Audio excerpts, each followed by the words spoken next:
জানো তো, গ্রামের সব জলাশয়ের জলস্তর না নেমে গেছে, পুকুরও শুকিয়ে গেছে, ওতে জল অনেক নিচে চলে গেছে।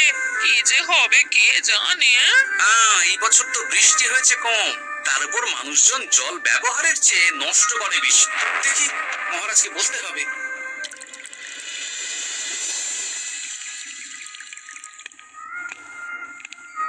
এই তো গোপাল এসে গেছে। শুনেছো, রাজ্যে সকল জলাশয়ে শুধু শুনিনি, চাক্ষুষ দেখেছি, আর এর কারণ ও তার সমাধানও ভেবে এসেছি মহারাজ। তুমি কি বলতে চাইছো সেটা বলো না খোলসা করে। মহারাজ, আসন্ন দিনে জলাভাব মেটানোর একটাই উপায়, তা হলো প্রজাদের উপর কর চাপানো। মহারাজ, আমার ঠাকুরদা বলতেন, যা মেলে মূল্য বিনে তার মূল্য কে আর জানে। আমরা যেহেতু জলের মতো এত মূল্যবান সম্পদ বিনামূল্যে পাচ্ছি, তাই একে গুরুত্ব দিতে শিখিনি। সবাই মিলে দেদার জলের অপচয় করছে। আমি এই অপচয়ের বিরুদ্ধে কর বসানোর পরামর্শ দিচ্ছি মহারাজ। জলের জন্য দেবে দাম, ছুটে যাবে কার ঘাম। হ্যাঁ, যখনই জলের জন্য কর দিতে হবে, তখনই জলের অপচয় বন্ধ হবে। এতে লাভটা কি হবে গোপাল? মানুষ কম জলে কাজ করা শিখে যাবে, ফলে আগামী দিনে যদি জল সম্পদ কমেও যায়, এই কৃষ্ণনগরের প্রজারা আগে থেকেই তার জন্য প্রস্তুত হয়ে যাবেন। কিন্তু আমি আমার প্রজাদের কাছ থেকে জলের দাম নিব গোপাল? না মহারাজ, কর বাবদ যে অর্থ উপার্জন হবে, তার সাথে আপনার দান মিলিয়ে রাজ্যের মধ্যে একটা বিরাট কৃত্রিম জলাধার বানানো হবে, বাহ বাহ বাহ। যেখানে বৃষ্টির জল সংরক্ষণ করা যাবে মহারাজ।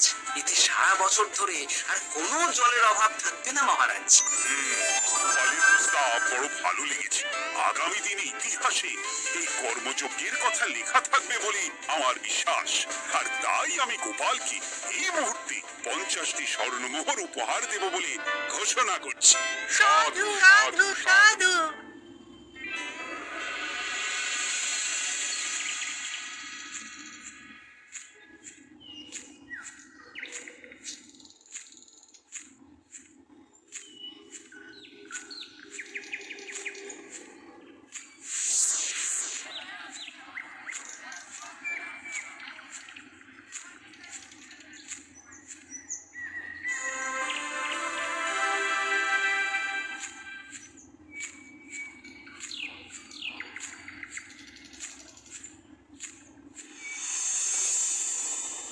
মানে আমার এই এতটুকু স্বাদ তুমি পূর্ণ করবে না? আমি কি নিজের জন্য চেয়েছি নাকি? সবই তো পাবে তোমার মেয়ে আর জামাই। হ্যাঁ, সে বুঝেছি গিন্নি, তাই বলে এতগুলো মুদ্রা আমি খরচ করতে পারবো না। পারবে না? আমি তাঁতির বাড়ি থেকে মেয়ে জামাইয়ের জন্য কয়েকটা শাড়ি আর ভালো পাঞ্জাবি কিনে একটু পাঠাবো। কিন্তু এখন আমার কাছে অত মুদ্রা নেই গিন্নি, পরে পেলে আমি ঠিক তোমার স্বাদ পূরণ করব। আবার বাজে কথা বলার জায়গা পাও না তুমি। এতক্ষণ কোথায় ছিলে গো? আমি বেলায় নদীর পাড়ে গিয়েছিলাম, তখন কমলা আমাকে বললো তোমায় নাকি দেখেছে।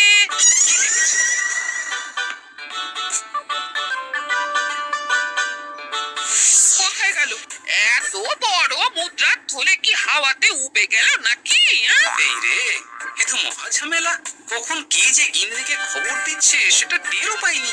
বলি মুখে কুলু পাটলে যে বড়, বলি রাজা মশাইয়ের কাছ থেকে যে এত রোজগার করো, সেই মুদ্রা যায় কোথায়? কানের মাথা খেও না তো। আমি কি তোমার কোনো কিছুর অভাব রেখেছি বলো একবার? খাওয়া পড়া কোনো কিছুর তো কোনো খামতি নেই তোমার। আনছি রাখুনি, কিন্তু তাই বলে আমিও তোমার স্ত্রী, তোমার গিন্নি গো, গিন্নি, তাই না? আমার তো জানার অধিকার আছে নাকি যে তোমার উপার্জনের অর্থ করি সব কোথায় যাচ্ছে? জানবে জানবে, সব জানবে। এখন কিছু খেতে দাও দেখি, পেটে সুযোগ টক বৈঠক মারছে। না, এরপর থেকে আর মহারাজের কাছে উপহার পেলে ওইভাবে খোলা হাটের মধ্যে দিয়ে আসা যাওয়া করা যাবে না।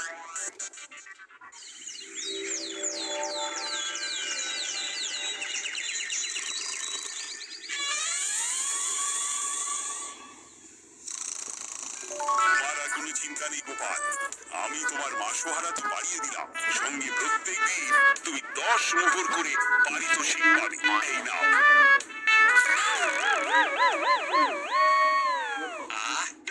ভোরবেলায় একটা জল জব্বর স্বপ্ন দেখা গেল বটে। এই স্বপ্ন খুলে গেলে আর কোনো চিন্তা নেই। গিন্নি, ও গিন্নি, বলি গেলে কোথায়? গিন্নি, সারা নেই। ও গিন্নি, রাগ করলে নাকি গো? আরে এসো এসো, এমন একটা স্বপ্ন দেখেছি না যে তোমার আর কোনো চিন্তা থাকবে না গিন্নি। মোহর আর মুদ্রা একেবারে ঝরে পড়বে গো।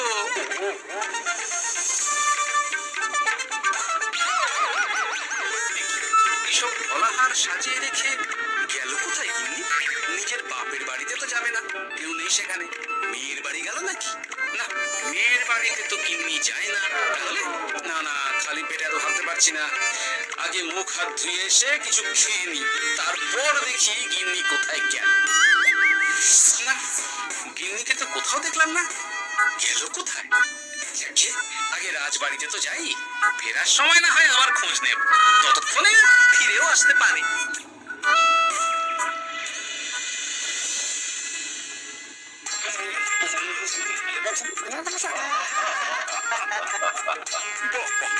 একেই বোধহয় বলে সঙ্গগুণ। অনেকদিন এত হাসি নিয়ে। যা বলেছেন মহারাজ। হাসি ছুটে পেটে ধরছে খিল। কর্তার গিন্নিতে দেখছি রয়েছে অনেক মেল। সে গিন্নি, তুমি এখানে কি করছো? এ কি গোপাল, তুমি রাজসভায় এলে যে বড়? তুমি নাকি রাজসভার কাজ থেকে অবসর নিতে চেয়েছো? এই কথা কে বললো মহারাজ? এই তুমি বললে। বলি আমি আবার কি করব? তুমি আমায় একটা কাজ দিলে আর সেটা আমি করবো না বলো? আমি তোমায় কাজ দিলাম? কি কাজ? বাবা গোপাল, তুমি কি আকাশ থেকে পড়লে নাকি? তুমি তো তোমার গিন্নিকে বলে পাঠিয়েছো যে তুমি আর রাজসভার কাজে যোগ দিতে চাও না। তোমার নাকি আর কাজে মতি নেই, তুমি বিশ্রাম চাও। এই রে, গিন্নি দেখি ভয়ঙ্কর চাল দিয়েছে। আমার নামে রাজসভায় এসে এইসব বলেছে। তাই কথা ঠিকই গোপাল, যে তোমার অবসর গ্রহণের কথা শুনি আমি বিশেষ মনমরা হয়ে পড়েছিলাম। কিন্তু তোমার গিন্নি যেভাবে রাজসভায় হাসি মজা হুল্লোড় পরিবেশন করছে, তাতে আমার মনে হচ্ছে এই সাপে বড় হয়েছে। এই বেলা যদি গোপালকে কায়দা করে রাজসভা থেকে তাড়ানো যায়, তাহলে আমার পথ থেকে বিরাট বড় একটা কাঁটা উপড়ে ফেলা যাবে। গোপাল গিন্নি সবার মধ্যে বিলিয়েছেন হাসি, তার জন্য রাজামশাই হয়েছেন ভারী খুশি। হ্যাঁ গোপাল, তাই আমি ঠিক করেছি তোমার স্থানে আমি তোমার গিন্নিকে বহাল করব। তোমার সঙ্গে ঘর সংসার করি ওর বুদ্ধি বেশ খোলতাই হয়েছে, সেটা বোঝাই যাচ্ছে। এছাড়াও আমাদের অনেক পরামর্শ দিয়ে সাহায্যও করতে পারবে। তাছাড়া উনি মহিলা বলে অন্দরমহলেও যেতে পারবেন, রানীমাও খুশি হবেন বলেই তো আমার বিশ্বাস। এই গোপাল গিন্নি, তোমার এই কাজ করতে কোনো আপত্তি নেই তো? আপত্তি কেন থাকবে মহারাজ? আমি ধন্য আপনি আমায় এত বড় সম্মান দিচ্ছেন বলে। তুমি আমার কত বড় সর্বনাশ করলে গিন্নি। তুমি কিনা শেষে আমার চাকরিটাই খেলে। এটা গোপালের জন্য বড় ভালো হলো, তাই না? কোনো কাজ করতে হবে না, কিন্তু রোজগার আগের মতোই থাকবে। অবসর আর উপার্জন একসাথে। না হে গোপাল, তুমি আর এখানে কাঁচো মাচো মুখে দাঁড়িয়ে না থেকে নিজের বিশ্রামে ব্যাঘাত ঘটিও না। আমাকে সবার কাজ শুরু করতে দাও। যথা আজ্ঞা মহারাজ।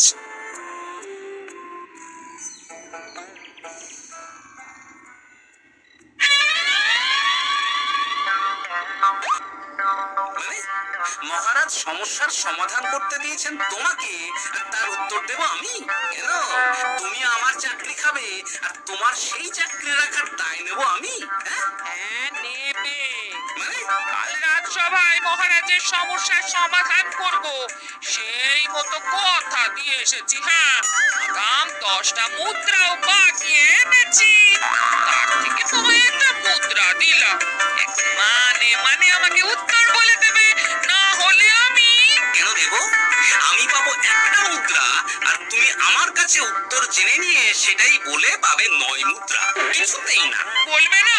না। তাহলে ভালো করে শুনে রাখো, আজ থেকে ঘরের উনুনে হাঁড়ি চড়বে না। চাকরি তো খুইয়েইছো, এবার না খেয়ে প্রাণটা খোয়ানোর জন্য তৈরি হয়ে যাও। হ্যাঁ, ওরে বাবা, এমন কথা কেন বলছো গিন্নি?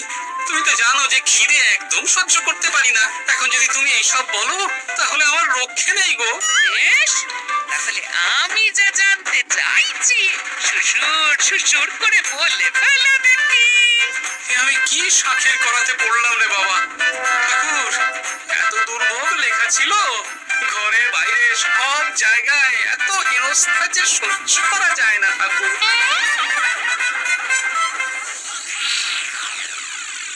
একেই তো বলে গো গিন্নি, মেঘ না চাইতেই জল। এতদিন কতভাবে চেষ্টা করেছি গোপালকে রাজসভা থেকে তাড়াবার, আর গোপাল নিজেই কিনা রাজসভা থেকে পালিয়ে গেল। সব বলছো? তোমার শরীর ঠিক আছে তো? শরীর মন সব ঠিক আছে, তবে গোপালের বদলে কাকে বহাল করা হয়েছে শুনলে তোমার মাথা ঘুরে যাবে। কাকে? গোপাল গিন্নিকে। আমার কিন্তু বিষয়টা খুব একটা সরল চেয়েছে না গো। গোপাল ভাঁড়ের বুদ্ধি তো আর যে সে বুদ্ধি নয়। উনি যাই করেন তো ভেবে চিন্তে করেন, এর পেছনে আবার কোনো মতলব নেই তো। এটা তুমি মন্দ বলনি গিন্নি। গোপালকে নিয়ে সত্যি কোনো বিশ্বাস নেই।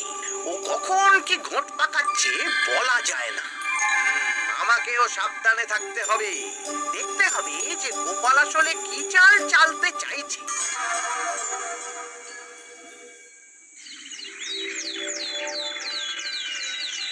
হ্যাঁ গোপাল গিন্নি, এই একটাই প্রশ্ন আমার সারা রাত ধরে জাগিয়ে রেখেছে। মানুষ মরে ভূত হয়, ভূত কি মরে? তাহলে ভূত মরলে কি হয়? মানে মহারাজ, এই প্রশ্নের উত্তর আমার আজকে দিতে ইচ্ছে করছে না। হ্যাঁ, আমি না হয় আপনাকে আগামীকাল এই প্রশ্নের উত্তর দেব, ঠিক আছে? হ্যাঁ? গাছ থেকে পড়ে গেলে জাপটে ধরে লালকে। আজকের প্রশ্নের উত্তর উনি দেবেন কালকে। না হে গোপাল গিন্নি, তা হয় না। এই প্রশ্ন আমাকে সারা রাত বিচলিত করেছে। আবার যদি আজকেও এই প্রশ্নের উত্তর না পাই তাহলে তো আবার একটা নিদ্রাহীন রাত আমাকে কাটাতে হবে। মানে আমি বলছিলাম কি মহারাজ, গোপাল গিন্নি তো সদ্য এই কাজে বহাল হয়েছে, তাই তাকে তো একটু সময় দেওয়া দরকার নাকি? কিন্তু প্রশ্নের উত্তর না পেলে যদি মহারাজের শরীর খারাপ হয় তার দায় কে নেবে মন্ত্রী মশাই? এখন আমি কি করব? এ তো মহা বিপদে পড়লাম দেখছি। আচ্ছা মহারাজ, ঠিক আছে ঠিক আছে, আমি এই প্রশ্নের উত্তর দেব, কিন্তু আমার না একটু সমস্যা আছে। খোলা হাওয়াতে গিয়ে না দাঁড়ালে আমার ঠিক মাথা খোলে না, তাই বলছিলাম। তাই না হয় যাও, হাওয়া খেয়ে এসে মাথাটা খোলতাই করে নাও, কিন্তু এই প্রশ্নের উত্তর আমাকে আজকেই দিতে হবে। হ্যাঁ, উফ, এই যে কি সমস্যা! সারাদিন ঘরে বসে থেকে থেকে তো আমার সারা গায়ে বাদ ধরে গেল। সেই সকালবেলা আমাকে ফলাহার করিয়ে দিয়ে গিন্নি তো চলে গেছে রাজবাড়িতে চাকরি করতে। এদিকে আমার যে পেটে কিচ্ছুটি নেই, তার কি হবে? মহারাজ দোকানে গিয়ে যে ভালো মন্দ খাবো তারও উপায় নেই, তাহলেই তো গাড়ি গাড়ি খরচা। না, একবার দেখি তো উনুন ধরিয়ে অন্তত ভাতটা চাপাতে পারি কিনা, তাহলে গিন্নির ওই হাঁড়ি না চড়ার হুমকির হাত থেকে অন্তত বাঁচা যাবে।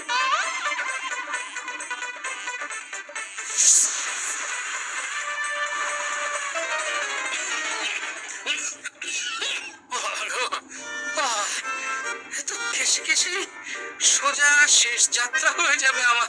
না, এর চেয়ে না খেয়ে মরাও ঢের ভালো। দেখি তুমি বাড়িতে কেন? এত হাঁপাচ্ছ কেন? সাড়ে তাড়া করেছে নাকি? আরে না গো, মানুষ মরে ভূত হয়, ভূত কি মরে? তাহলে ভূত মরলে কি হয়? খোলা হাওয়াতে গিয়ে না দাঁড়ালে আমার ঠিক মাথা খোলে না। ও, এই হলো ব্যাপার। বেশ, এর উত্তর তোমায় আমি বলে দিচ্ছি। ভূত মরে প্রথমে এক ঝুড়ি অন্ধকার হয়, সেই অন্ধকার হাওয়াতে উড়ে বেড়ায়। এক সময় সেই অন্ধকার পাতলা হতে হতে কুয়াশার মতো হয়ে যায়। ব্যাস, মিটে গেল। মিটে গেল। যদি রাজা মশাই এই কথা বিশ্বাস না করেন, হ্যাঁ, তুমি হলফ করে বলবে আপনি যখন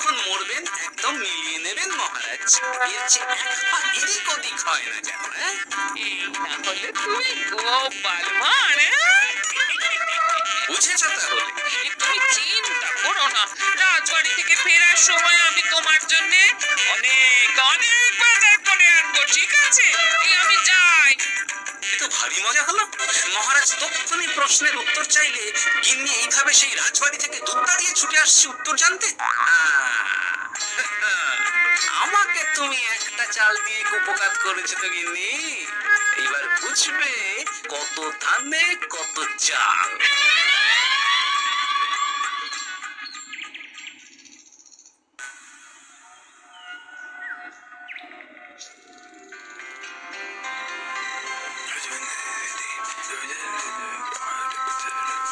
বুঝেছিস তো তোর কাজটা? খুব বুঝেছি গোপাল দাদা।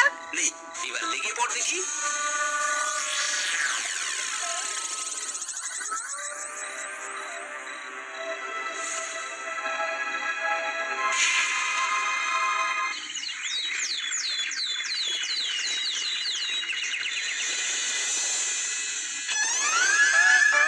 তাহলে আর বলছি কি তোমারে, সকালবেলায় উঠে দেখি মুখের এই হাল।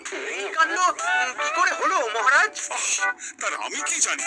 আমি সকালে উঠে আয়নায় নিজেকে এই অবস্থায় দেখে খুব চিন্তায় রয়েছি।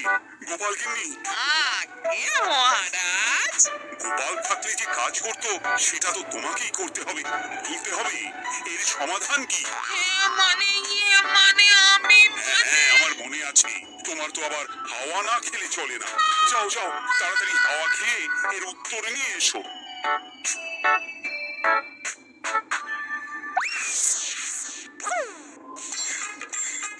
এই জন্য তুমি এত দূর ছুটে এলে গিন্নি। মহারাজকে বলবে যে তিনি যেন আজ রাতে চাদরটা মুখে ভালো করে মুড়িয়ে ঘুম, তাহলেই মিটে যাবে। এই রং চলে যাবে আর নতুন করে কিছু হবেও না। ও মা, বলি এত সোজা সমাধান, হ্যাঁ? তা নয় তো কি?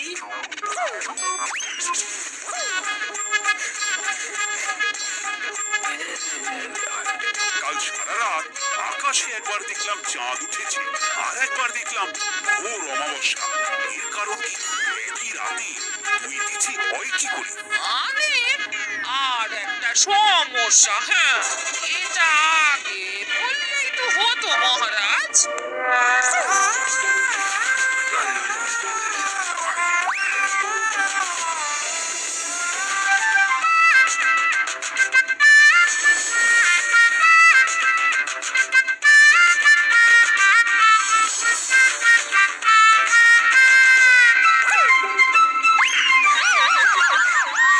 দেখি তুমি হাওয়া খেতে গিয়ে এইভাবে খাবি খাচ্ছ কেন গোপাল গিন্নি? এর কারণ আমি জানি মহারাজ। সে কি কাণ্ড! তুমি কি করে জানলে? গোপাল গিন্নি মোটেও হাওয়া খেতে যায়নি মহারাজ, সে গেছিল নিজের বাড়িতে গোপালের কাছে আপনার বলা প্রশ্নের উত্তর জেনে আসতে। মানে গোপাল গিন্নি তার মানে আমাকে ঠকিয়েছে? তা জানি না মহারাজ, তবে আমার মনে হয় এর পেছনে গোপালের কোনো গভীর ষড়যন্ত্র আছে। না হলে সে এমনটা করবে কেন? আর এক রাতেই আপনার সাথে এতগুলো অদ্ভুত ঘটনা পর পর ঘটবে কেন? বটে, এক্ষুনি গোপালকে ডেকে আনো।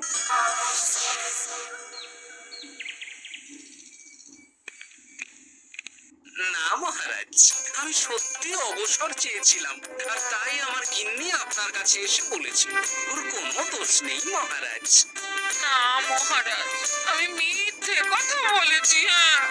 উনি আপনার কাছ থেকে পাওয়া সোনার মোহর নিয়ে বাড়ি যান না, তাই আমি ওকে সাহায্য করতে এই ফন্দি করেছিলাম। আসলে মহারাজ, আমি আপনার কাছ থেকে পাওয়া সোনার মোহর জল প্রকল্পের কাজে লাগাবো বলে কিছু জনকে নিয়ে একটা দল গঠন করতে গিয়েছিলাম, আর তাদের কাছেই ওগুলো রেখে এসেছি।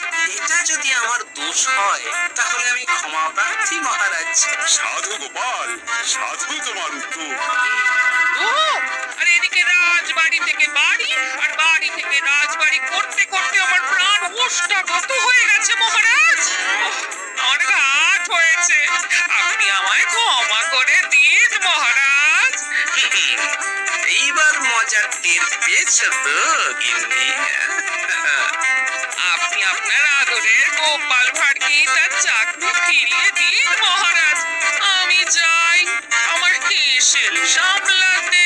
ছেলে পাচা খুব ভালো করেছে বলতে হবে।